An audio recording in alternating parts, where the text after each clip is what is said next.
Welcome to Brown's Neighborhood, where Daniel Butchie Brown is the host. Hey, welcome back to Brown's Neighborhood Podcast. We got it live one here, Taja, Rhodesia. You know what I'm saying? You know, I don't want to go back. We go way back. It was heel. And that's all right, too. Okay. I don't want to be doing no disrespect. No, that's You know what I'm saying? He was Mr. Heel at one time. That's right. I know more y'all at Hill than I do Rhodesia. That's right. So, you know, life bring on changes. Yeah. You know what I'm saying? So this is a Pathfinder for real legend, you know, that made it out of Fremont, went on down there to Arizona, and he also came back and gave back to Fremont coaching, and he coached me. He coached so many kids, he don't remember them all. But we're going to learn a little bit more about Taja now, see? So he going to tell us some things that I don't even know. Because we're going to go back deep when it was all white coaches at one time, and they wanted some black coaches. You know what I'm saying? So, Ty, did you grow up in the city of L.A.? Oh, yeah. I went to 14 and a half, East 7th Street, right behind Miramonte. Miramonte? Miramonte Elementary School. You went to Miramonte? Edison, Fremont. You went to Edison, too? That was the thing. Mr. Adams didn't So you on East Side? Mr. Adams didn't tell you about me? Well, yeah, but so you East Side? I'm all the way East Side. You couldn't live nowhere but on the East Side. Well, if you was all across Broadway, you was on the West Side. Well, that's what I'm trying to tell you. I came along way before you. You couldn't even go past Central. Less known going to you. But I was just telling your homeboy when we drove over here, the 110 freeway was the boundary. My fourth grade year, at 9 years old, my mom moved to 161 West 71st Street. But on the other side of Main, west. That was west side. We all lived on this side of Main. Right. You know, so like I was telling him, if you went past that 110 freeway, the Harbor Freeway was called in, 77 precinct be all on your butt. Where you going, son? No, you gotta go back that way. So it was white when you crossed that freeway. Yeah, anywhere. Like I say, the boundaries used to be central. Wow. White folks, you know, all live central, all in the Wadsworths, and all the Fremont used to be all white, you know what I'm saying? Right. And so that was the boundary. So then the next boundary was like you just said, Broadway. Right. All the clubs and all of the little shopping centers, that's where the black folks did, just like Central. Now it's Crenshaw. Right. That's our hub. Right. So it just gradually moved. Yeah. I mean, my mom took me to Crenshaw Plaza over there when I was probably 10 years old, and I ain't seen nobody black. Yeah, because see, the thing, people get it kind of twisted because they mention Crenshaw. When Central used to be the main line where all the entertainment. And you couldn't live past it. You know, so what street was you on when you went to Miramonte? 70, I just told you, 14 and a half, East 70th Street, between Hooper and Compton. Wow. Roosevelt Park. And, you know about Roosevelt? I owned Roosevelt. What are you talking about? Is that right, man? I come out of Roosevelt be there swimming Park this time. See, we didn't go to school till after Labor Day. So it still be like hot now. We was at Roosevelt Park every day getting that pool.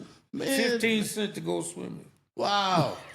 Oh, man, see, boy, look at here, man. You say all of that, and I'm like, man, you brighten my eyes up. You talk about Roosevelt and the swimming pool. Yeah. You know. Well, just like you just mentioned, that's why I came back to Fremont. Because when I left Arizona, I had all kind of opportunities. People wanted me to come be agents for football.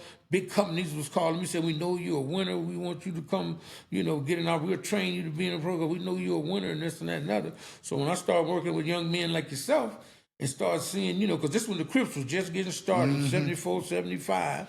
And a lot of the parents like, you could be their big brother. I'm like, I don't want to be no damn big brother. I want to make me some money, you know. And the more I work with young men like yourself, glad to see you doing what you're doing. Yes, sir. Thank you. That made me want to come back because they wanted me to come back to Arizona and coach. I didn't want to go teach the white kids what they call as a black quarterback. They trained me way harder than they trained them white kids that came in after me. I'd be sitting in meetings just like me, you sitting here, and the coach be going over stuff with like, Johnny, you go through he pointing at me, it'd be like, what's that, a gap side strong, gap side weak. This is defense for the goal. What play would you learn if you're doing this? Just like that. And I had to white guys, you come back tomorrow with your playbook and we're going to go. So, Ty, You went to Edison. Yep.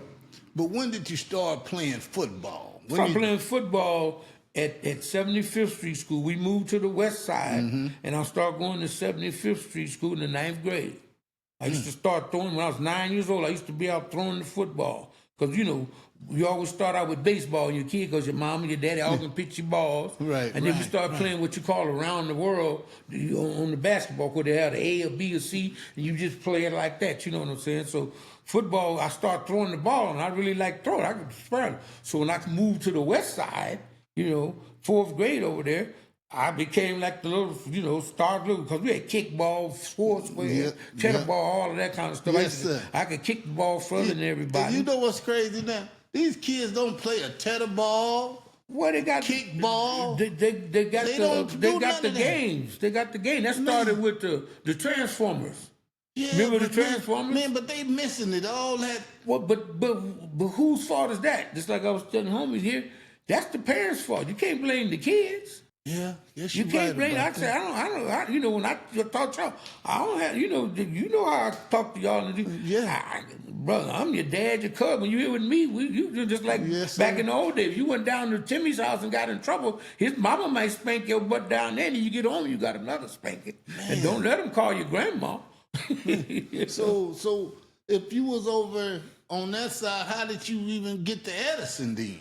Well, because Main Street was the west side, east side. Oh, so if I lived on the west side where I was supposed to go to John Muir. Okay. But I grew up on the east side. Okay. So then all of the Lane Messures and the Gladiators and all them crazy ass games, I used to hear about them stories when you go through that tunnel to get on the other side of town, they be stopping your butt up in that tunnel. So when I got ready to go back, I said, I'm going over here where I know people. Right. And that's why I came back, because my sister and brother, my whole family went there. Right. So I went back to Edison where I knew people. Right. Wow, ain't that something? Yeah. And then you went to Fremont. Then I went to Fremont. Everybody wanted to go to Fremont.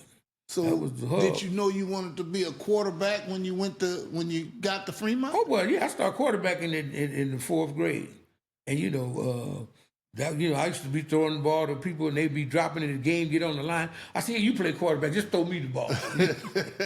And so I remember we used to play kickball, whatever season. Then you play sock ball, you play cheddar ball. Man, I don't know why these kids don't get. Well, they changed all of that just with the rules, just like driving. Driving. I teach driving school now. Right. We used to have free driver's ed and driver's training. See, you went to driver's ed the first 10 weeks of school, just like school started. You would be like you was in PE. And then I'm in driver's ed. Then at the 10-week mark, you would come to driver's ed for 10 weeks. That's how they did it. Then you drove after school or on Saturdays. You know what I'm saying? Took all that away. Well, the white folks, they, too many, like all the programs Trump is cutting out now. All the programs that's helping inner city kids, like wood shop, print shop, and all. They took all that stuff out. Because, see, white folks can spend their own money. To get that stuff. Yeah. Us inner city kids that need some help, that's what, So that was the range that we was in. So, but about the quarterback thing was, like I say, my 4th grade team beat a 5th grade team after school kickball one time. I got chased. I was running through alleys and stuff with a 4th grade team that never beat a 5th grade team. I'm running down alleys trying to get home and stuff, man. They have to. They have to, because, and I lived on the east side. And I get to 75th, but the worst school I ever been to in my life, 75th Street School. Fight every day, Dan. Every day? Hey, I'm playing fights. The 4th grade king was going to fight the 5th grade king. The 5th grade and such was going to fight so they could see who was the 6th grade king. Then they got the king of the school. Every day after school was a fight. I was like, this is crazy. I mean, organized, man. Elementary. Elementary, brother. 75th Street. They don't do nothing like that today. You know what I'm saying? They can't even walk to school by themselves. Right. I went up to Fremont to pick up a T-shirt for one of my buddies living in Chicago. He wanted, and I walked up there, man. They got like security all under the tunnels, and they like walk in line. We used to walk all through the campus. Like you got to walk right through this certain area. You can't like walk through the. Oh, you just can't go where you want to go. Yeah, right. Like doing passing periods and stuff. Yeah. You have to and passing periods, you can't. Now, I only went up there one day, but I mean, they gave me the blues trying to get in there. And, and I had on my Fremont Letterman jacket and stuff, and I used to teach there, so they would send me to the office to go get my ID checked and, fingerprint me and all this. Wow. So one of the mamas said, "Don't let that man in. He used to teach there. Let him in there." Wow. So I went over to the old student store, but that was some kind of dean's office now. They done built a whole new west section over there where the new buildings are. They done moved the cafeteria over there. And the student stores over there, because I went to the old student store that I knew. Right. Yeah. So did they have JV and all that when you got there? Yeah. Oh, yeah. That's what I'm saying. That's why I brought this shirt, because, like I say. So why you wasn't on JV the 10th grade? I was on the JV. I played first string JV quarterback, second string 10th grade quarterback. Oh, is that right? Yeah. Yeah. A lot of the JVs, you travel to the game. A lot of the JV players, the better players, you travel to the game with the varsity. Was there any white kids on the team? No. No white kids? No white kids. They was, White coach? Yeah, white coach that first year. But no, there wasn't no white kids. We had about 3 at Edison when I was there. They was all moving out. Matter of fact, at Money, I just told somebody this story the other day. It was one little white girl in my kindergarten class. And I was in love with her. 2 weeks later, she was gone. What? Yeah, it was the last one in the neighborhood. I guess the mom said, everybody just moving out of town. Soon as we get this okay, we out here too, baby. Everybody gone. I'm walking down trying to hold her hand and stuff. I was so heartbroken. Kindergarten. Man. Only white girl at the school in my kindergarten class. Is that right? Yeah. So then you graduated from medicine, get on over there to the mine. Get to the mine. Was you ready for it? Oh, without a doubt, man. Because you didn't have no other choice. You had to go to the school in your neighborhood. Right. Now these kids go anywhere they want to go. So that was the legend. You went from Edison. All the legends was on the wall. That from Edison they went to Fremont. Right. Because I remember we used to ditch class on Fridays and to go to the games, the football games. As soon as you get to Central, you start hearing the band, the boom, the boom, the boom. Let's hurry up, man. The game will get started. Why then we had so many people come see the game? You can't get people to make it crowded no more like that. Well, the interest is not the same. You know what I'm saying? It's just like when they always talk about Magic and Bird, how they got the NBA started, right? Right. Because we used to watch the championship game at 11:30 after the news went off. Mm-hmm. You didn't see no live games. It was on TV. You probably remember that back in the day. It was like a little private cable, the first one that came out. Right. If you didn't have that, you had to go to the local bar somewhere, to see the Laker games, and on prime time or whatever. And so they made football, and I should say basketball, became like a black sport. Mm-hmm. So the white folks wasn't attending. So when Bird came in, they had somebody to pull for, you know what I'm saying? Right. And that's how that started popping up, you know what I'm saying? So did you get to play any quarterback in the 10th grade? Yeah. I started homecoming. Did you play any varsity? I started homecoming game in the 10th grade. Oh, you did? I was doing so good on the JV, bro. The coach said, we're going to start you for homecoming. Is that right? Yeah, because the varsity was doing okay, you know what I'm saying? But, yeah, I was kicking butt on the back in them days, I called my own plays. Is that right? Oh, yeah, I called my own plays.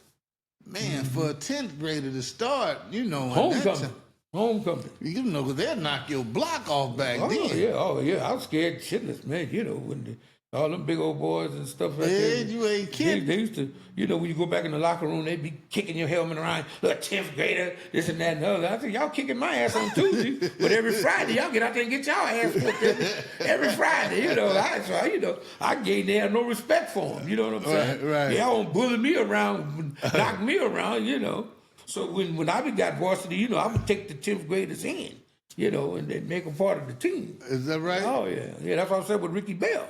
I wanted Ricky to come up to the varsity. I said, man, he ain't gonna get to play them. I said, so what? He's a talent.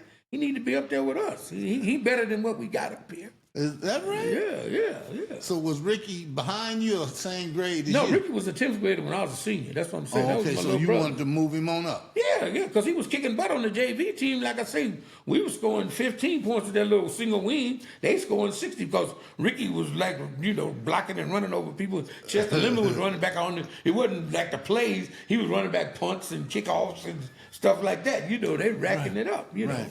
And so I wanted to get him up there because, like I say, my job was to win a city championship. So when did you start coming into your own? When you start coming in your own, your junior year, did you begin to shine a little bit? Oh yeah, so like I said, we got the new coach came in. You know, after the next year, my 10th grade year, they got rid of Coach Nobby, and so then I ended up starting. You know, we won. Were you doing any dating or anything in the high school? Yeah, we had we talked about the Fremont record hop and the Roosevelt record. Well, I wanted to ask that because you was already trying to date that little white girl in the kindergarten, so I can imagine. And I ain't gonna say nothing else. You know, because I ain't one to gossip, so you ain't heard it from me. You know what I'm saying? So now you get to high school. They having dances and things like that? Every Friday we had a dance in Fremont, man. It wasn't like when y'all came along, started with the little game kind of stuff. But every Friday, we call it the club, YAC, Youth Activities Council. We playing dances and stuff, you know, just like when we used to have student council. Yeah. Like when I was at Edison. We used to go in there, like the girls couldn't wear stockings and stuff like that. We would go in, write a petition, take it to the principal, get everybody to sign it, and they, we would get them to, like, wear earrings. We would go in there, they would change it to then after the 60s when all the riots started. That's when they closed down all of the, kind of the BSU. We had a black student union in Fremont. They started closing all that stuff down. Why? Well, black people, the kids had too much power. Yeah, that was because we would go in just like how Trump then come in and took over everything from the congressmen and the senators. Well, we was going in with the whole community behind us. So why can't the girls wear earrings? And so like when we was at Edison, they was able to get them on Fridays only. You know what I'm saying? They would all we worked out compliments. But all of that changed with the thing. Like I said, we was demanding black teachers and stuff. I saw Ricky Ivy. Ricky Ivy's a lawyer now. Is that right? Matter of fact, he married Deborah Laws. He married Ronnie Laws, Deborah Laws. I think. Yeah. He married one of them girls, but Ricky was like the big BSU president. I remember I was in French class. I'm doing my little work. And I just got to Fremont. I'm trying. They come in. Come on, they ain't teaching nothing. They was turn and stuff. And come on, I'm like, get in my head. I don't know what y'all talking about. He kicked my desk over. I said, which way you want me to go? Is that right? Oh yeah, man. We like I said. We was the first one to get the first black principal, the first black head coach in the LA Unified. We the black literature. I mean, they was not the men, but together, power. Yeah. But that was the whole America. It was riots in Detroit and New Jersey. After the watch riots, every they used to call it the riot season. Every summer, some other big black city rioted like we did. Is that right? Yeah. That's why all of the little inner city stuff that's going on now with Trump and them, they remember them days, and then, they trying to keep that stuff squelched down now, Because right now, they doing some crazy stuff, to keep us held back, So now you playing ball, you going to dances. They know who you are now. Yeah. You become. Well, see, I was the vice president of the school at Edison. I was the athlete of the year at the school at Edison. My name was on the wall at Edison. So you just was really like the little man among the boys. Well, yeah, I always was a high achiever. Matter of fact, elementary school, I got skipped from the 5th grade to the 7th grade. I didn't go to the 6th grade. What? Yeah, I scored that high on the state test they give you. Me, Roy, what was Roy's last name? And Barbara McHenry. And what's Roy's last name? So you was a pretty smart young man. Oh yeah, no doubt about that. Mm-hmm. I got a master's degree from University of Laverne. Got my teacher's credential from Pepperdine. Took my history classes from Long Beach. Got my BS from public administration in Arizona. Who encouraged you to do all of those things after you left Arizona? After, what do you mean? Well, I mean, when you started getting in Laverne and... Well, what happened was, like I said, I came along during that Black Power movement. So, like I said, we was on that struggle. So now, when I get to University of Arizona, I got people from Detroit, I got people from Oakland, I got people from Denver, I got people from New Orleans, and we all get there like we had been fighting that same struggle in our city, in Arizona. So they brought in 10 freshman football players. Okay. They hadn't beat Arizona State in 10 years. My freshman year, I threw 7 touchdown passes. We beat them 63-14. What? First time my mom and all of them got to come see me play. You was a freshman Yeah, 1971. at Arizona? University of Arizona. Now, this was the freshman team. We go see. I was so old, you couldn't play on the varsity. Like Kareem Abdul-Jabbar couldn't play on the varsity at UCLA when he got there. You had to play on the JV team, freshman team. Right. And so I tell people that all the time. You know they outlawed dunking for Kareem for about 10 years. You probably don't even know that. In college, they took dunking out of college for 10 years because of Kareem. That's how that sky hoop got to be so deadly. Okay. Yeah. And Boy, so he won 3 state championships in New York. So when he gets to UCLA just won the NCAA championship, right? Yeah. His freshman team beat the championship team by 20 points. So let me ask you a question. Since you had this knowledge, was your parents kind of in education or anything? No. My mom grew up, she got her high school diploma from Fremont while I was going to Edison. She was going to night school. My mom left my dad. We moved from Arkansas in 1957. I was 4 years old. But all my brothers and sisters, they were real smart, high achievers. Is that right? Yeah. And I was the baby of the family, so they used to kick me in the butt all the time. Like we'd be playing checkers, and I'd find to be beat me 20 games in a row, and my brother, hey, and turn the board over, so he wouldn't lose. So I grew up fighting, I can't lose all the time now, But that's the kind of stuff I grew up. See, all of my brothers and sisters was married by the time they were 19. So I felt like I was deserted, because, in them days, my oldest brother, we moved from Arkansas, and I guess his girlfriend, their family moved from Arkansas. I remember I'm like 6 years old. I thought, that she moved out here because she was pregnant, but I guess she got pregnant after she got out here. Right. So, when you get a girl pregnant back in them days, you get married. Mm-hmm. So then when my sister graduated from Fremont, she got pregnant. She got married to her boyfriend. Then my youngest brother, right before me, 4 years older than me. Well, these men nowadays, they can't even get a job nowadays, man. Back then they could at least get a job. Yeah. Nowadays they get out of school, they can't even get a job. You know what I'm saying? Or keep it. I mean, I don't know why it so seems so tough for these kids nowadays. Right. So did you ever start for Arizona for the main team, not the freshman? You ain't seen now. I gotta ask, man. But you ain't seen it. I got to ask. Okay. Well, okay. So we'll go back through the whole story. Move up to the varsity my next year. Right. Okay. We had a little white guy named Bill Dimmer. He was the best quarterback at the school. He's a senior, had been playing, but he couldn't run. And at that time, that's when they started going to the multiple type of offense. They wanted the quarterback to be able to run and pass, And so a couple of guys could run, but they couldn't pass.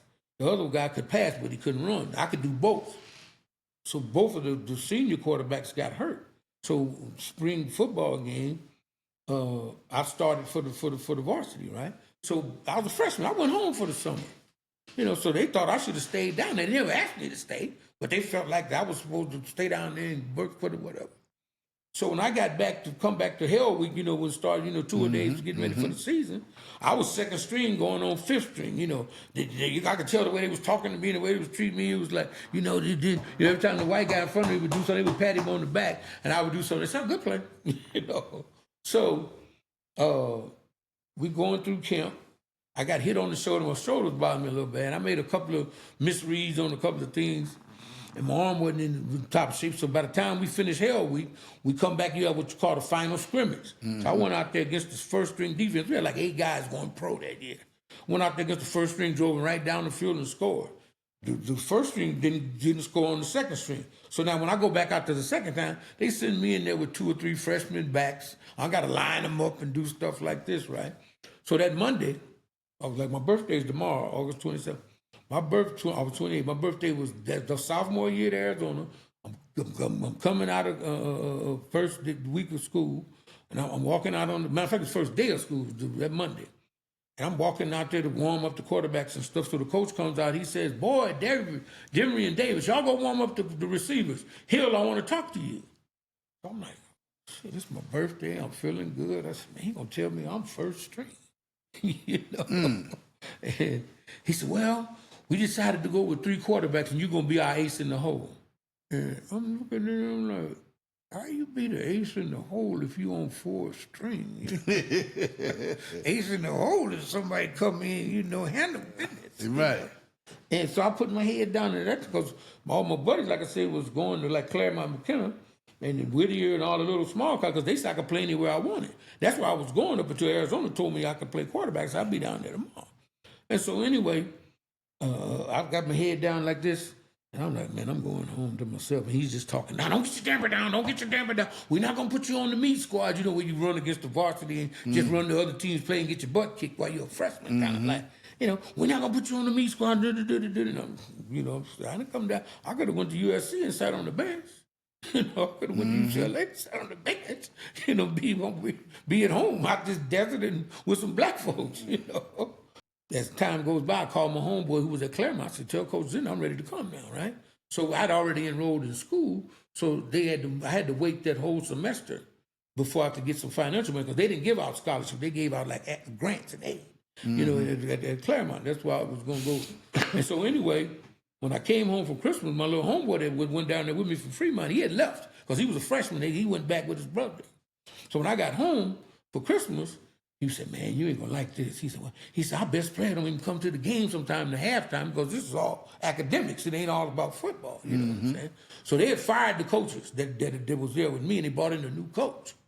And so the athletic director called me in. He said, look, I don't know what you plan on doing. I don't know. You're too big. You're too fast. We don't want you to lead the school. Now, I don't have no control over it right now, but I want you to meet the new coach before you make up your mind.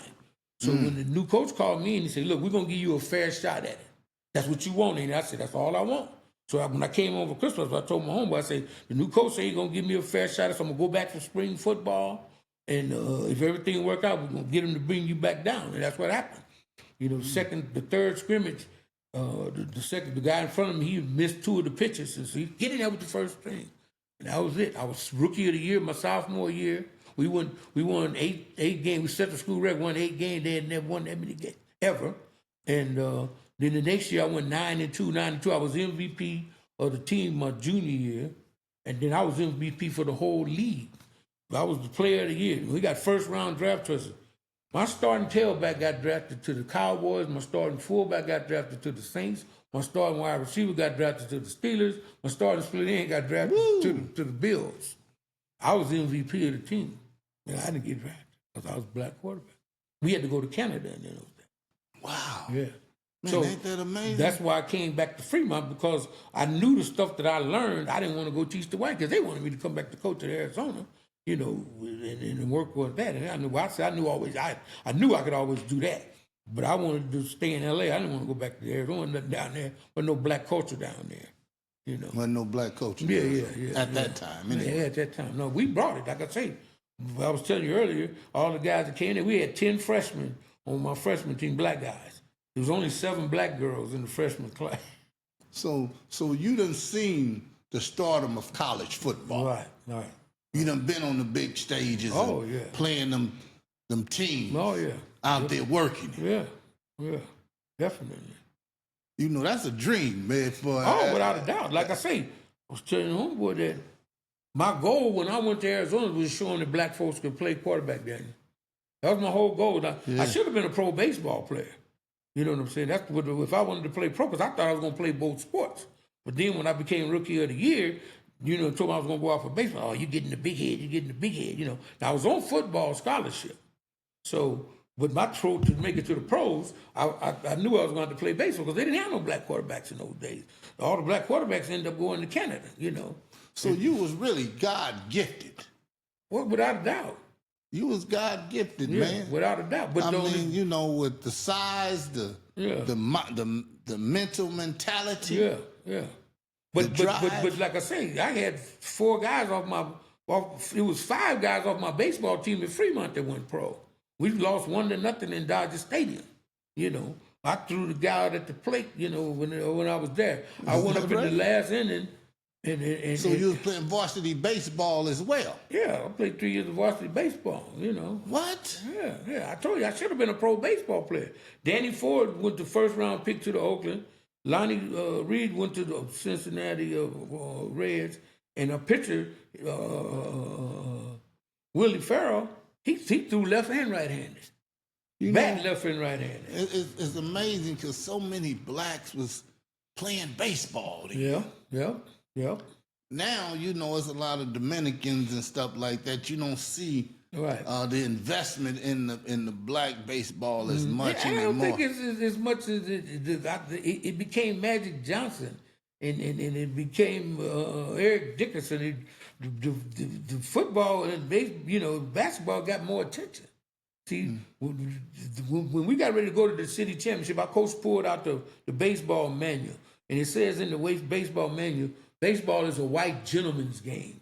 If you look back at the old baseball games, all the men sitting in the crowd had on suits and ties. If when you look back now and you watch baseball back in the 40s and 30s, all the men sitting there was wearing ties. Wow. Then like I say, just like Jackie Robinson, he wasn't the best black ball player, but he had went to UCLA, was educated and stuff like that, had been in the Army. So they wanted somebody they felt they could deal with all that racism and do all of that stuff, which was kind of similar to me being the first black quarterback at Arizona, Yeah. Man, you really a Fremont legend. Without a doubt. Like I say, when I see young men like you, that's why we talk when I met you over there at the house. I was just dropping off this girl that lived next door to you, Like my niece. Yeah, that's your niece. So I'm giving them, all this information that I got. I didn't want to go give it because, like I said, I had offers to go to Purdue and Arizona to coach, but I just didn't want to teach them white kids what they had taught me. At that time, back in the 70s, yeah, I knew it, because I knew what I went through. Wasn't no black quarterbacks in them days. Wasn't no situations like that. So when I got over there and I met young men like yourself, I said, man, I could help these guys, because my first job at Fremont was a counseling assistant. Because when the summer football practice finished, they had a compensatory education program. I didn't know what that was. It didn't exist when I was there. But that's where, a lot of kids read, like we said, the 4th grade level in the 10th grade. A lot of kids get into, gangs and stuff like that. So they put me in a compensatory education as a counselor. So instead of sending the kids to the dean's office, they would send them to us first. Let us try to work with them so they wouldn't get a bad dean's record. And so a little kid would come in sometimes and say, well, you didn't do your homework. I said, man, why you didn't do your homework last night? He said, well, my brother's a gangbanger. He got shot last night. Whole family had to go to the hospital. So I'm like, well, I guess that's a reason not to do your homework, Yeah. Girl would come in there and tell me, well, my uncle came by last night and he was trying to reach up my dress. I'm like, oh, shoot, I guess you couldn't do no homework, And that made me start saying, okay, I'm going to help my community. That started me, I can help these kids, Yeah. And that's when I finally just bit into it, went back and got my master's degree and my teacher's credential, because they don't pay you to coach, because that's what I really love, working with young men like yourself. Football was my thing in baseball, but they don't pay you to do that. They pay you to teach. So that's when I got my teacher's credential and my master's degree and all that stuff. Wow. See, and a lot of people don't even know that. Yeah, well, they don't pay you to coach. Yeah. Ain't no telling what, in this day and time. No, they don't pay you to coach. They still, you got to be a teacher, basically, to make money. Right? To make money. They have certain people that come up there for, maybe gymnastics or some smaller sports. Wow. But if you gonna coach football or basketball, you're gonna have to be a teacher pretty much. I mean, if you're gonna make money, you put all your time in. And it's just a stipend. It ain't no real money. Right. Right. You spend more money buying your players hamburgers and spend your gas. So people, that's something they just didn't know. When a man giving his time, he giving back. Yeah. Well, they know it. I mean, coaches have always been just like teachers. A lot of people might be thinking people getting paid, Well, compared to what they doing, maybe. You see what I'm saying? But you have that esteem as being a coach or a teacher. And I really understand it now, because when Warren Sapp went to coach with Dion, he had to go and get some kind of educational thing so he could he can at least get on payroll. Right, exactly. See, the head coach at college is the only one that has to teach a class. The assistant coaches really don't have to. But the assistant coaches do all the teaching. Head coach don't never go to class. He sent his assistants out to teach the running backs, for that 3-week period of his coaching class. And then the next week, the defensive coordinator go over there and run the class for 2 weeks, and that's how they did it. The head coach never really coaches, but he's the one that's authorized to do the teaching. He's supposed to be a teacher, a professor. Right, right. Man, I want to say thank you, man, for giving back to so many young men because they know who you are. You know what I'm saying? Well, that's like I said, when me and you met, and then you called me the other week and said, man, when we going to do the podcast? I said, it's done. It's done. We'd already talked about it, when you want to do it and how you want to do it because, young men like you would make me feel so proud, man. I taught James Harden how to drive. Is that right? Yeah. Man, I taught Robert Wood. What happened to the unity of that in the neighborhood like that? Well, it depends on what neighborhood you go to. I just drove down by Western, where is it? It used to be Sportsman Park. What is it now? Jesse Owens. Jesse Owens. Coaches out there with them little kids. The mamas got the girls out there with the chips and the pom-poms. The other lady got her tamales and her... We still got certain little spots. Yes, but I mean, it's there. I mean, it's just, like I say, it's so much else going on. Back in the days, that's all we had, like I say, was tetherball and softball and whatever. See, we didn't have no transformers. I remember when my brother got killed and I raised his nephew, all he wanted was a transformer. I bring him a transformer. He happy, and that started all of this stuff. Playing Pac-Man and Pong table and all that. So kind of you've stuff. seen all the development at the high school of Fremont. Oh yeah, without a doubt. How great the band was. Yeah. And the coach, the band teacher, moving on the lock. Right. Well, they were moved on him. He got fired. He did? Oh, we got a big thing. Alexander, what was his name? Andrew? Andrew. He got fired? Yeah, because Mr. Rupert, I don't know if you remember. I remember Rupert. Mr. Rupert. Well, Rupert came from Bethune. So he the one got rid of Smitty. Is that right? Oh, yeah, he got rid of Smitty because Smitty had some power. He had ran out teachers that had been there for 15, 20 years, just ran them out because they, knew the kids loved him. He's doing like Donald Trump, just taking out every, So, then that you brought that up, so Smitty had grabbed some little kid in the locker room, like you say, you can't do that, and the kid had asthma. So he used that to kind of trump Smitty out of there. He made Weinberg the coach. And Weinberg wasn't ready. Made Weinberg the coach, and then Weinberg didn't know much. That's what I'm saying. So Weinberg kept telling me he wanted me to be his assistant because he knew that the kids all follow behind me. Right. He gotta go. So it became a big thing. So he came out there to the weight room to talk to the football players. And he's like, "Dang, what you think about Mr. Rodriguez, Mr. Hill over being the coach?" And he said, "Man, he came in, he been so. Oh, thank you, Daniel." You go to the next guy. "Man, what you think about Mr. Guy?" He said, "Man, if he don't be the coach, we ain't gonna. I'll thank you, son." He wasn't repounding nothing what the kids were saying, and he pimped out his little pimp suit and walked on by. So I followed him down the foyer back to the office. I said, "I don't know what you got going on, Mr. Rupert." I said, "But I ain't Smitty. You know what I'm saying?" I said, "I came here. This is my community. I want here. You know what I'm saying? The parents want me here. The kids want me here." He said, "So I don't know what your main thing is, whatever." So he saw that he couldn't get rid of me but he wouldn't let. He kept Weinberg because he knew he could tell Weinberg what to do. Right. So he finally told him, "Well, we're gonna keep him, but we ain't gonna pay him." Because I was supposed to move up to that next position because what I was doing was free when y'all was there. So the next level, when two coaches get paid, only two of the coaches get paid.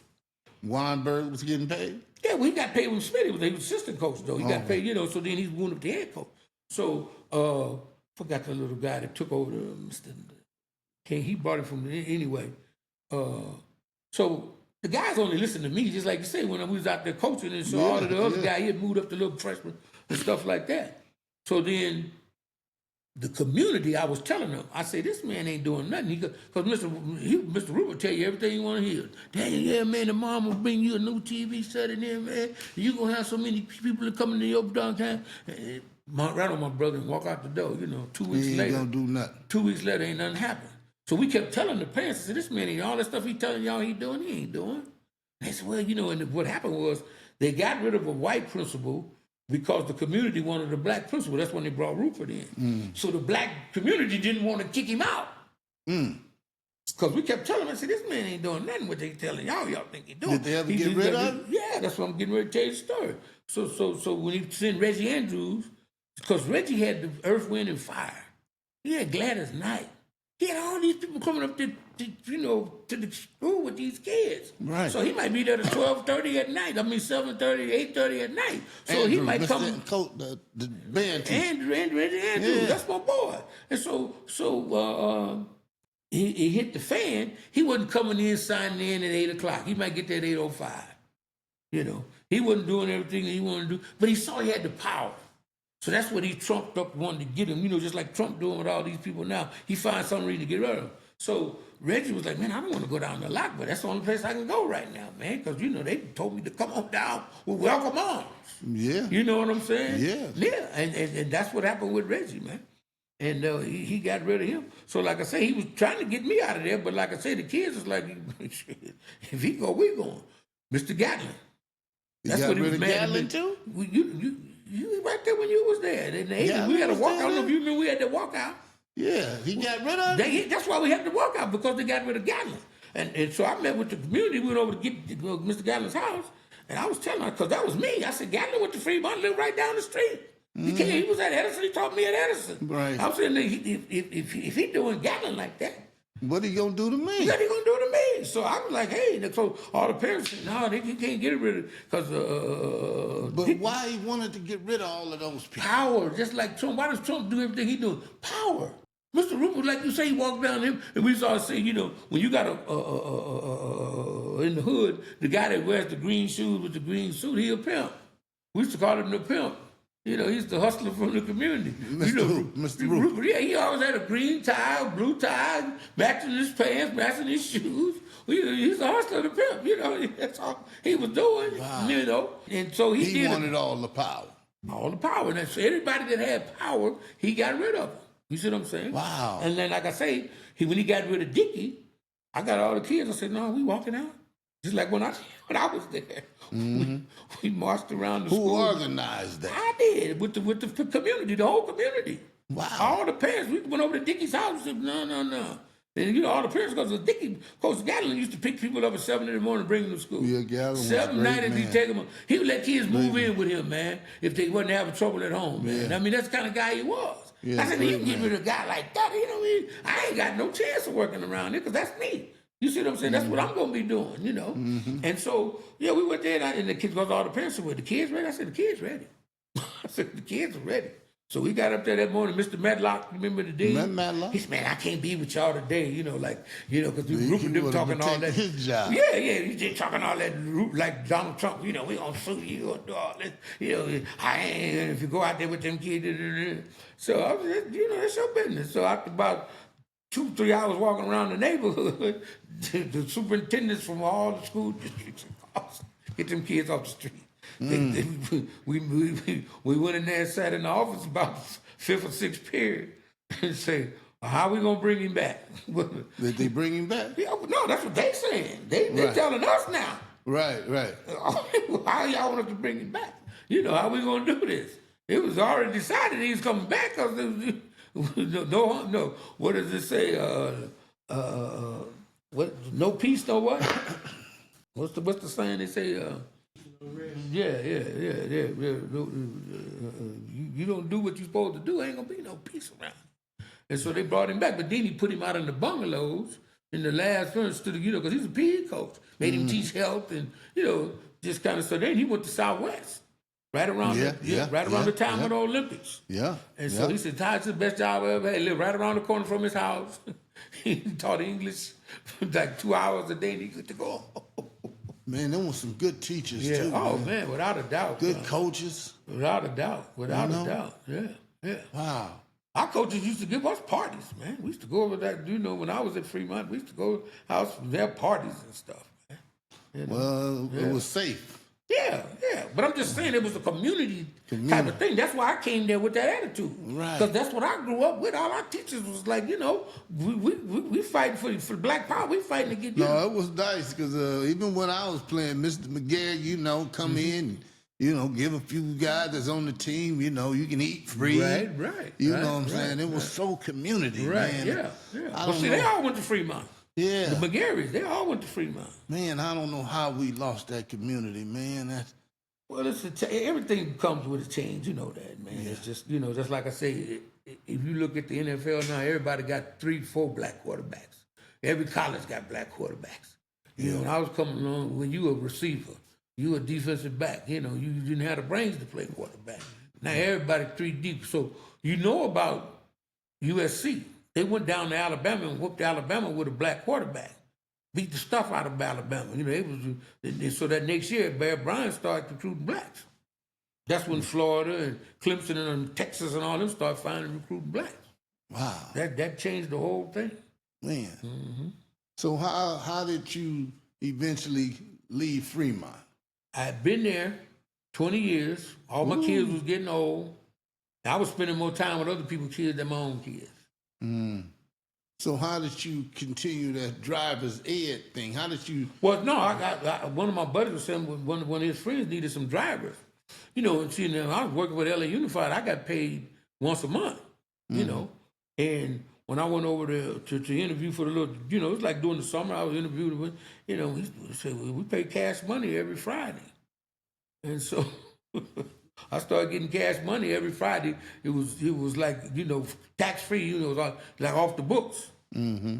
So I was like, shit, I get paid once a month in the LA Unified. I'm getting paid every Friday, tax-free. Mm-hmm. And like I said, my kids were getting older, though. I was how long you been doing the driver's ed? This is the 25th year, man. I started in 2001. And I'm going on 25 years now. Yep. Like I said, I taught James Harden and Robert Wood and, 2 or 3 other little pro guys and, half the people at the DMV, I done taught their kids how to drive. What? Yeah, when I go up there, the other kids say, everybody, I done taught their kids how to drive. Wow. Yeah. And did that, what made you get into it? I just told you, I went over for the summer job and they started paying me cash money every Friday. And I'm like, shit, this is... For the summer job? Yeah, this was every Friday. I got paid every Friday. See, I told you, as a teacher, I got paid every month. Every month. And so I got cash money under the table, tax-free. So that was, that was basically, like I say, I had to start, putting some time in with my kids. Mm-hmm. You know what I'm saying? I gave the community, like I said, I told you, because when they asked me to do that, I ain't trying to be no community legend or nothing. Like my 70-year-old party, I had kids from 40 years I hadn't seen, man. They brought me back plaques and stuff saying I was a community legend and, how... You as a community legend, man. Yeah, when I got about 5 guys that's ministers. Sandy Armstrong and Wendell. Yeah. You know Wendell. Yeah. All of them, man. They see me on the street. They would tell me they was ministering, and I wouldn't run it in. And so in the last 2 years since my party, I done been to all 8 churches, and went in. And one of the guys that played my first coaching year, Glenn Perkins, quiet guy, never did, played on the line, never knew nothing. Bernard Henry and Mark Fulcher was like the 2 stars. Everybody was recruiting them. Right. And so Glenn tells me he's going to Wyoming. And I'm like, Wyoming? What you going to Wyoming for? He said, yeah, well, I'm going to be a walk-on. And, I already the coach is doing, I'm coming. I said, walk-on? I said, why didn't you know you want to go? Because I just quiet, never said nothing, just quiet and still the same way to this day. So I said, boy, you go to Arizona, man. I guarantee you're going to get better shot than what you're going to get at Wyoming. Better program than that, right? Right. So I called Coach Pete, who was the black. I don't know if you remember Rodney Pete. Yeah. Well, Rodney Pete was my ball boy. Wow. Everything you see Rodney Pete doing, that's where he learned it. Is that? Yeah, he was my ball boy. I told you I got kicked off the team. I didn't get to the point where we went about to yeah, I did tell you. So anyway, that Monday I told you what happened, right? Mm-hmm. So then we went through the little practice and went on for a week or 2. And then finally, when they, like I said, had me on 4th string and they wanted me to go out there and run that dummy squad stuff, they was like, he'll get out there. And the coach standing and looked right here just where you are. He'll get out there. Mm-hmm. He'll get on out there. And there was coaches over there. He'll get out there. Mm-hmm. So they finally put the freshman quarterback in. I went out there the first series, I told you, there was like 8 guys on our team getting ready to make pro. And the quarterback, they was running the ball. And I was running the ball like 8 times, 9 times. I'm like, getting out here and take this. Yeah, so I went out there the first series when I got back. I said, you expect me to go back out there? And so, anyway, they kicked me off the team after that. You know, so Is that right? all the seniors tell me if you kick you off the team, they can't take your scholarship. If you quit, then they can probably take your scholarship, you know, which they probably Right. wouldn't have done.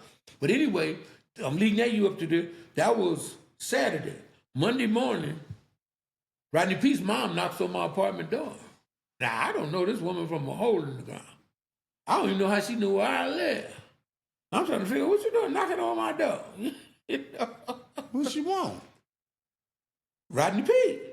That's what I'm saying. This is the background when I'm telling you about Rodney Pete with my ball boy. You see Rodney go to USC, beat UCLA and was the Heisman Trophy runner-up. He didn't get drafted to the 5th round. He was supposed to be like Shador. He was supposed to be if Troy Aikman went first round. Second, there comes Rodney right after him. He was the Heisman Trophy. Plus, he beat Troy Aikman both times they played him. Right. So he should have been getting drafted right after Troy Aikman. Right. So none of that stuff ever really, added up to me till I saw his career.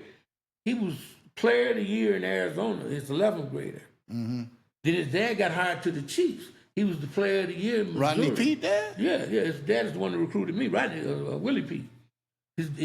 So his dad got hired with the Chiefs. So they moved to Missouri. He was state player of the year in Missouri. That's how he ended up USC. But his mom was knocking on my door because she said, well, Willie, he's a good man. My husband, he's a good man. I don't give a damn how good he ain't good to me. He ain't doing nothing to fight for me. He ain't out there trying to get me in the lineup. Right.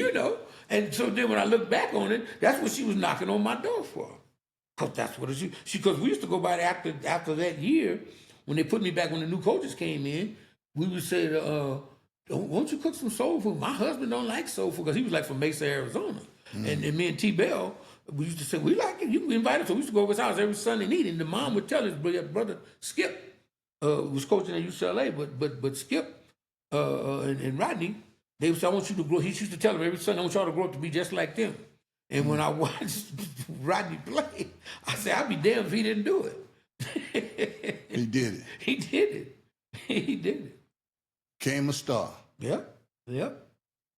Playing quarterback, like I say, watching me all his life. Wow. Yep. Well, you planted some seeds, didn't you? Oh yeah.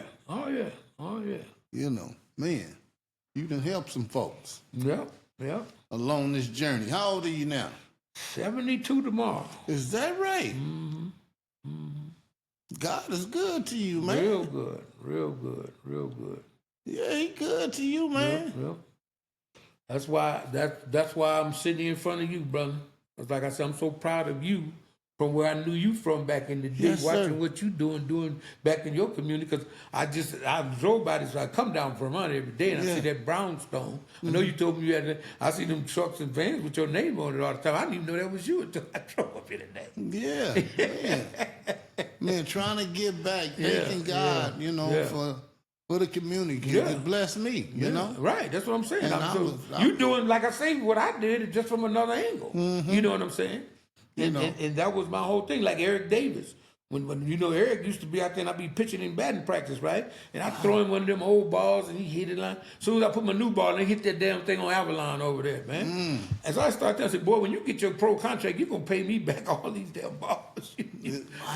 He came back, brought me a $10,000 check. He did? Yeah. It was all new uniforms, jackets. We had the jackets, the hats, and the balls, and then this, Coach Sullivan, he just named the gym after him, right? Right. And so they were going into the playoffs, and he said they needed some new uniforms. So he said, "Can you talk to Eric? I'll call Eric. Eric played basketball." I said, Sam them need some new uniforms. He bought them new uniforms. He was a multi-talented guy. Oh man, really, man. His brother Jimmy. Talent too. Well, Jimmy was a gangster. Yeah. Jimmy was one of my first. I know that real hurt him when he, got. Yeah. When I was doing the counseling, he was one of my first counseling students. Yeah. And when I was having he one loved of Jimmy, man. Yeah. But I'm saying Jimmy loved him. Yeah. Because he was just to tell me, he said, you think I'm good? Where you see my little brother? He used to always tell me that. Yeah. He used to always tell me that. Yeah, man. And then when he got there in the 10th grade, he played basketball first. And when I went to see him play, and you know, he made it look so easy. I didn't see the talent, you know. And then when he came out for baseball, because I was the JV baseball coach the year when he first came in, and so you know, we had Mark Fulton and everybody on the baseball team that played football. They was better in baseball than they were football. Wow. So Eric was so talented though he had to be on varsity, but it was where was he gonna play? Because Mark was playing shortstop. And Mark was a star quarterback going to Arizona, you know, and stuff like that. And so Dixon would put him in anybody's spot that gave him some trouble, didn't run the running. So you start Eric in that guy's spot, like, okay, you think you can't be replaced. He put Eric as a 10th grader in that spot. Fremont has some good, good stock baseball players, man. Yeah, that started way back in the white people's days, though.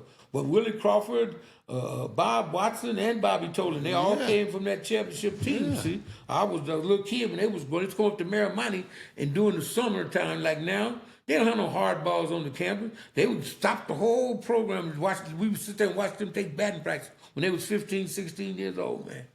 Dedicated. Well, superstars. They pass dedicated, just as your community, like we talking about. Right. These boys right here gonna be something. Y'all watch them.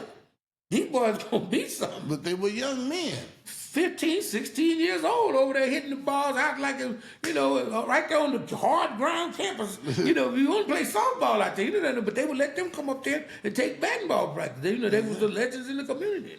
Wow. Yeah. Legends in the community. Yeah, at 15, 16 years old. I mean, you knew they was on their way to making money. Ricky, Willie Crawford, that story about that. I was at 75th Street School, 5th grade. My sister was a drill team person, and Manuel Arce just won the city football championship the year before. And they was playing, Fremont was playing Manu that week. So my sister was like, oh, Manu, we gonna kick Manu. I said, oh, you gonna beat no Manu. So she owed me 12 cents, back in the day. You go to the store with 2 pennies, you get you a popsicle. You get something, yeah. And so I said, we're going to bet double or nothing, right? So she came up to 75th, got me out of my class. I was in the 5th grade, walked me back to Fremont. Man, Willie Crawford must have ran all over Manuel that day, man. 3-4 touchdowns, beat the heck out. So after the game was over, we would go back through the football. But so they was going out through the girls' entrance down at the other end of the track. But they had locked it up, so we couldn't do so. And Willie was the captain. And we was like, come on, man, let's go. And everybody on the team followed behind Willie. I said, I want to be the captain. I want to be the captain of Fremont football. I was 10 years old, man. And so when I got the captain, that's why I got this. That's why I got this on today. When I got this shirt right here, I made it. Man, boy, look at here. Ain't God good? Yeah. Man, you finna be 72. Yeah. That's a blessing, man. That's a blessing, man. Both of my kids are working. The boys are in Vegas. My oldest son wanted to be a minister up until that pandemic, and everything got kind of caught up. Now he in Sin City. I always tell everybody he didn't love being a minister up there, but he works selling solar panels. Both of my boys, and my daughter's a South boy at UC Riverside. So how much longer you gonna do this driving? Well, I keep saying, I got to get my daughter out of college for sure. For sure. That's she spends money, so, and she's a baby girl, like I told them. They said, they ain't getting her a good car. I said, yeah, she can't be out there in the middle of the night, car stopping. One of these young men out here, they need to learn how to start them a driver's ed school or whatever the heck you doing, you know what I'm saying? Yeah. Sometimes we got to pass them on learn something, you know what I'm saying? Well, that's what my boss is doing because I trained him at our other place when we first started doing this. He came in here, I trained him, and then he opened up his own place. Is that right? Oh yeah. So we're the only black people because my boss at the other place, people like I say that lived in Gardena or live out in most of the places out like Torrance or somewhere. They would call over here in South Central and say, "Can you? I want to sign up for your school." And they said, "Where you live?" Like the Westwood Driving School or whatever, or the South Bay Driving School. They said, we don't come into that area. So that's when he started, black guy. I told you, that's when I started working with him because his buddy was saying he was trying to get people to work. That's when we were in an interview with him. And, we have to learn from, when we see people do something, Right. Hey, learn how to do that because it won't. But you're a walking monument of that. Yeah. You a walking monument of that. Yeah, you know what I'm saying? That's why I'm trying to, right now as we talk. Go ahead. somebody need to see it. They need to hear it. They are seeing it. They are hearing it. And, that's you why know, me and you talking. Yeah. Somebody's seeing this right now and hearing it. Just like what I just tell you about Rodney P. His mama knocked on my door when he was 9 years old. To tell you, my thing was to show him black folks could play quarterback. Right. That's my thing. I knew I wasn't going to probably make no pro quarterback when I wanted to, if I was going to make pro, it was going to be in baseball. Right. But my goal was to show them black folks could play quarterback, Daniel. So now when I look at TV, I said, I did my damn job. You done your job, man. Everybody got one now. Man, they got a great opportunity. Well, they ain't got no opportunity. No, they making it happen now. No, Hurts, like when Hurts got took out of Alabama, he went to Oklahoma and sports. Now he in the pros. Yeah. That's what I'm saying. Yeah. His daddy's coached him. Yeah. You see what I'm saying? So what I'm saying is, they was making it like Tua was greater than him. He was at that time. Well, he came in and he shined. Well, I'm gonna tell you, but Hurt didn't let that stop him. Well, the year before he had a hell of a year. So when spring football rolled around, like now when spring football, they show him on ESPN like his Alabama spring. And I watched Hurts go out there and do his little thing, and I saw Tua Tagovailoa come out there. I was like, wow. Well, them left-handers could spin that ball. Yeah. But I was just watching his poise and what he was doing, a freshman, right? Right. But then Hurts came right back out there the next series and just said, okay, this is my job. Yeah. So this was way back when they were sophomores and freshmen. Right. So, but I saw Tua Tagovailoa back then. I said, this boy. See, Hurts is a double threat. Yeah. If he got to get them wheels to rolling, right, he finna get up out of there. You know what I'm saying? Exactly. And he was physically strong. Exactly, and that's why he's going on to the day what Tua Tagovailoa. But what I'm saying is, later on that year, they was in the championship game. Mm-hmm. And Hurts wasn't having it, and coach was brave enough to say, "Get in there, boy.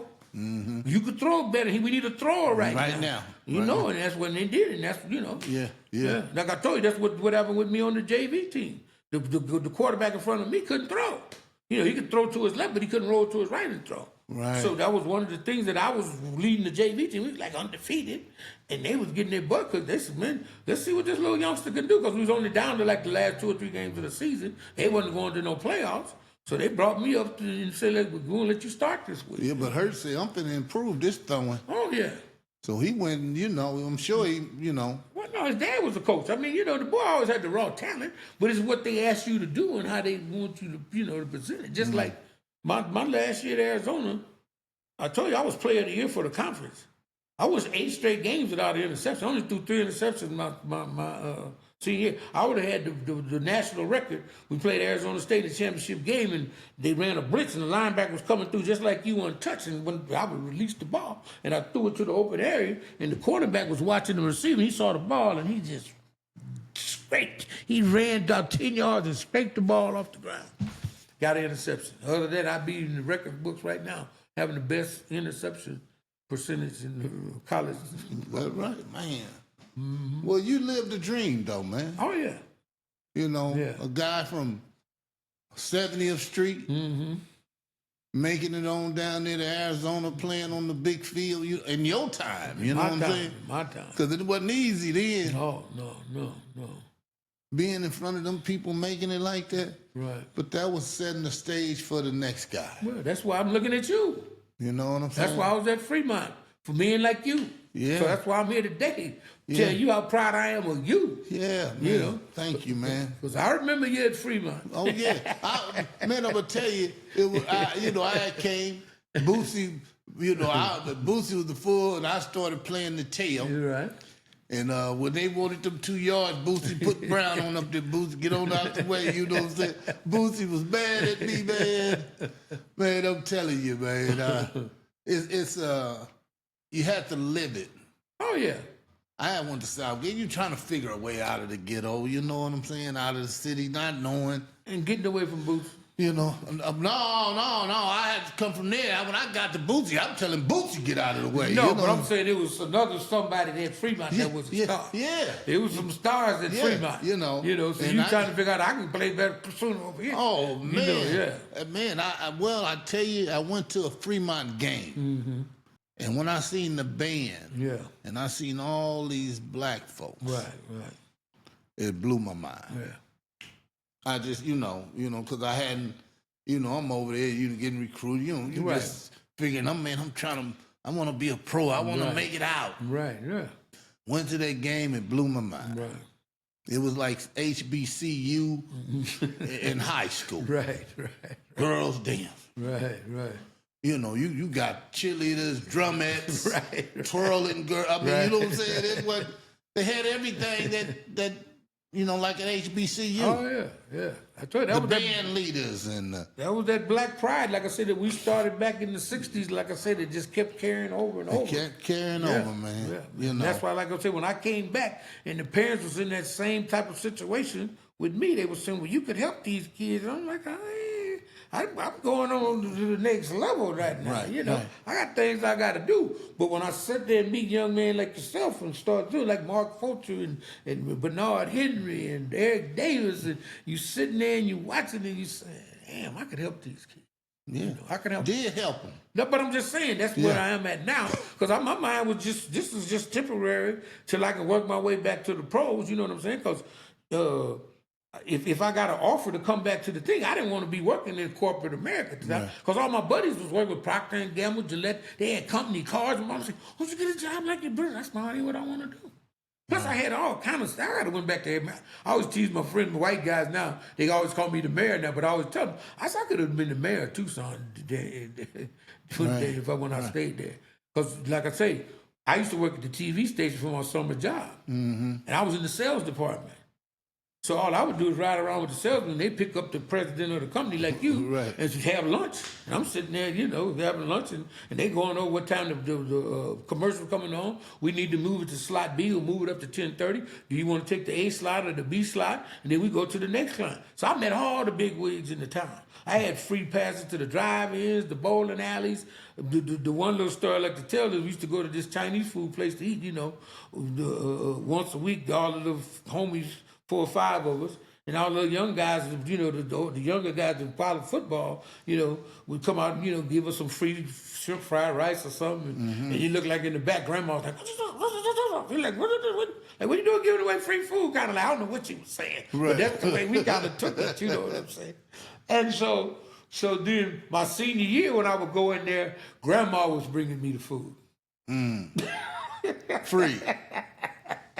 Grandma was bringing me the food, so I say I have made it. You know what I'm saying? Man, well, you didn't set a major example for a lot of young men. And when you came back and was coaching, because you knew more than Smitty. Smitty just was the head coach. Yeah.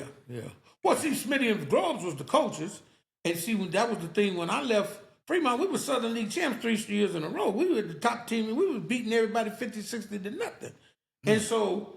Then I started looking in the paper, and I'm like, man, because I came back, we went out to Cleveland, and I went on the sideline with Ricky. I said, Ricky, what's wrong with y'all, man? Y'all can't win no damn game. Man, them coaches ain't no good, man. Them coaches ain't like y'all coaches. Them coaches ain't no good. So I would come home for Christmas, and I talked to Smitty them. I say, Smitty, what's going on? Boy, them players ain't tough like y'all used to be. The players ain't tough like, you say with the kids. Right. And so when I left Canada, I said, I'm going to be for myself. So how long were you up there in Canada? I was just up there for the preseason. They cut me on the last cut.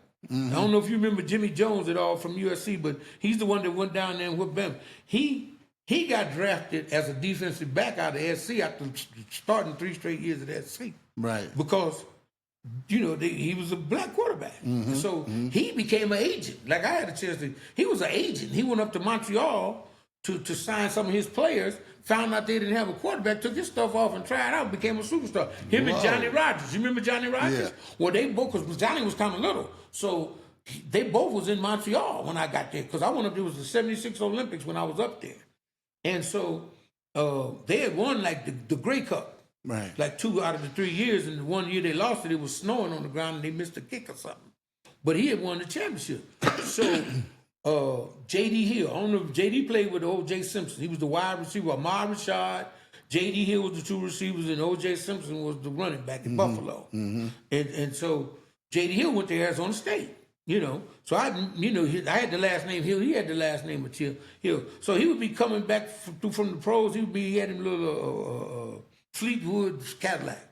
Everybody, all the Arizona players, you know, JD coming through. So what? JD with Arizona State. What we give a damn about JD for that? Man, JD coming. How y'all know what JD doing? You know, wasn't no cell phones in them days. Well, he stopped in Mexico. He stopped in Missouri, and when he coming in. So when he got down to Tucson, his our number one receiver was him and was buddies. You know, he knew him, so they were real good friends. And so when he came in, he was just smooth, sharp. It just was he? You know, everybody in the room loved him. Everybody loved him. It was J.D. Hill, right? Only time I met him. And that was like my sophomore year. Mm-hmm.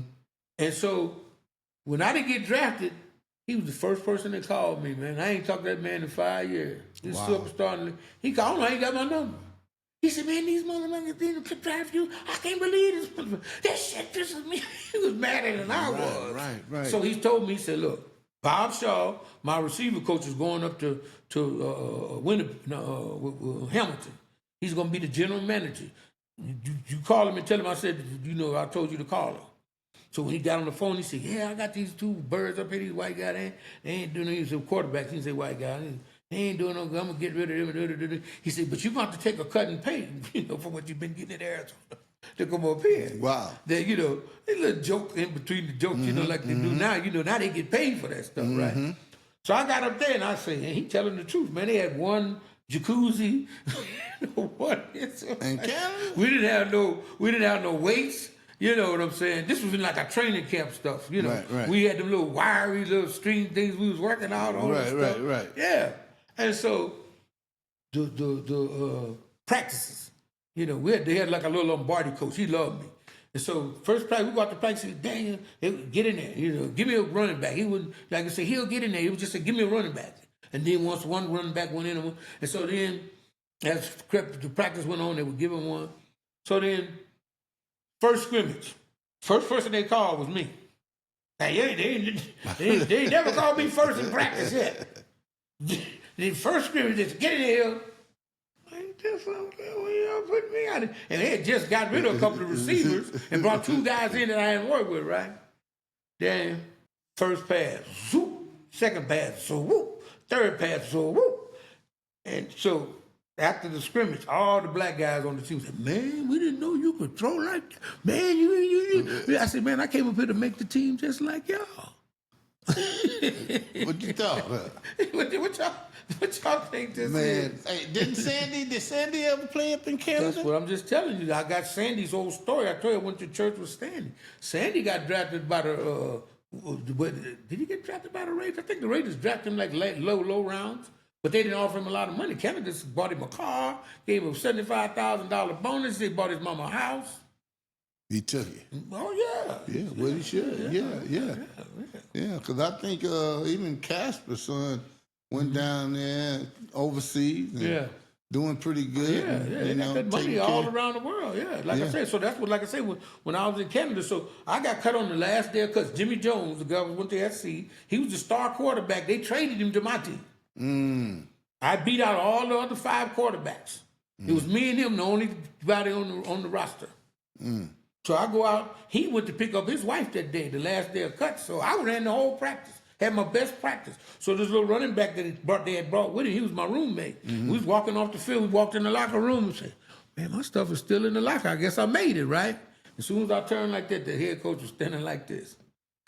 He was just looking all sad. He said, man, I really wanted to keep you. This shit just pisses me off, man, when you get dressed. So he was telling me, anything you want from me, when you go back across the border, he's going to go into the NFL. Wanted to get a recommendation. I said, Coach, I understand. I already knew this when I started this mission way back in 10th grade, 9th grade. I'm trying to show y'all black folks can play quarterback. And what happened with me was Saskatchewan had they call them negotiation rights. It's not like a draft. They picked out the people they want. So Saskatchewan had a quarterback who was been in the league 12 years, like Brady, and he didn't know if he wanted to retire. Right. So they didn't never get with me. They was waiting to see what he was going to do. So by the time he decided he was going to stay, everybody had got their quarterback. So I didn't really have no other opportunity. Because I wasn't going to even go up there and try out. I said, if y'all ain't, because the NFL, I don't know if you remember Marv Demoff. but he's the quarterback. The guy Lee Steinberg, the guys, they the ones that get all the NFL quarterbacks they was doing those days. And James Harris. Remember James Harris? Right, yeah. Well, James the only one in the NFL then. Okay, and they had him. So he told me, he said, yeah, James Harris is making $250,000 a year, highest paid player in the league. And they traded him to the Chargers when I was working at Fremont. I said, well, shit, if they traded him, I ain't got a chance. He's a Pro Bowl quarterback. Say he was messing with too many white girls and driving the Rolls Royce. Whoa, well, you know, man, you back then. Plus, they wanted Pat Hayden. Pat Hayden, you know, out of SC was his backup, so they wanted to kind of get him in there. But yeah, man. So remember old Pat Hayden, man. Yeah. You know, yeah.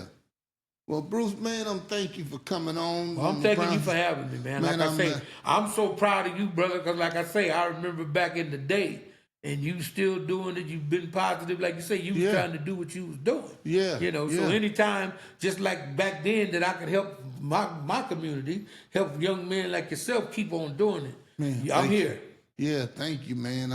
I mean, even Dane Suttles came by today. It just makes me feel good. Yeah. Guys you went to school with, guys that coach and all this, come on over and support you. You know what I'm saying? Right. And I love it, man. I taught Dane Suttles' son how to drive. Is that right? Man. Yeah, man. He, you know, he said he beat cancer, you know, and then all of that. And God, he just really, you know, so thankful now, man, you know. Good dude, man. I'm glad he came by. I'm glad you came by. And I want to give you a birthday present. You know, nothing else. You 72. Man lived 72 years and then worked in the community. We want to give you something. You know what I'm saying?